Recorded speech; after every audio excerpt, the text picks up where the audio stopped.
In the criminal justice system, the people are represented by two separate yet equally important groups: the police who investigate crime and the district attorneys who prosecute the offenders. These are their stories.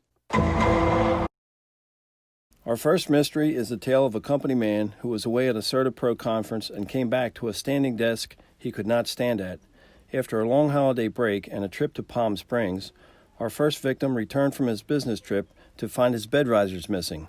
Who would have done such a terrible thing? The mean girls were on it.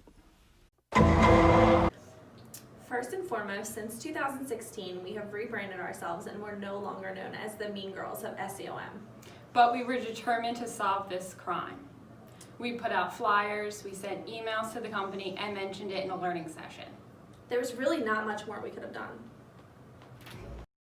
We reached out to the victim to find out who they thought was responsible for the theft. Do you know who took the bed risers when you worked here? No, I do not. Do you have any idea who it was? There's one of the knuckleheads in your room there. Are you sure? Positive. We didn't steal them. It was the cleaning people. This was the beginning of our victim's downfall. After this incident, he was never the same. From punching holes in the wall to slack rants about empty water jugs and bathroom etiquette, he was unreasonably aggravated forevermore.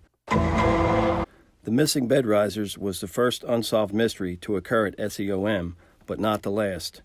This next one was much more personal. We bring you the accident. It was a sunny Tuesday morning at SEOM. Our victim packed one hard-boiled egg, cut into two pieces. Each side was perfectly peppered and seasoned with salt for a snack to be had later that day. Due to a filling lunch, our victim didn't want it and thought, "I'll put this in the fridge and eat it for breakfast tomorrow." Then tragedy struck. As our victim happily strolled into the kitchen Wednesday, what she found when she opened the refrigerator door shook her to her core.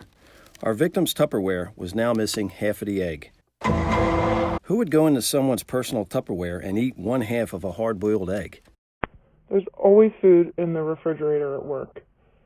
And I do remember a few new people starting around the time that my egg was stolen.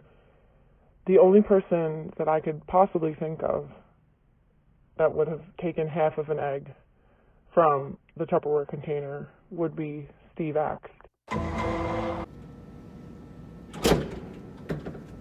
Steve, did you eat egg? What egg? There was a hard-boiled egg in the I fridge. know nothing about that egg. Half of it is missing. I did not take it. Who took it? I have no idea. After asking the entire office on Slack if anyone ate half of a hard-boiled egg in the fridge, no one fessed up. To this day, the accident remains unsolved. More recently, our next victim's water bottle went MIA with only the cap left behind. Though it was recently returned, our victim still doesn't believe the mystery has been fully solved.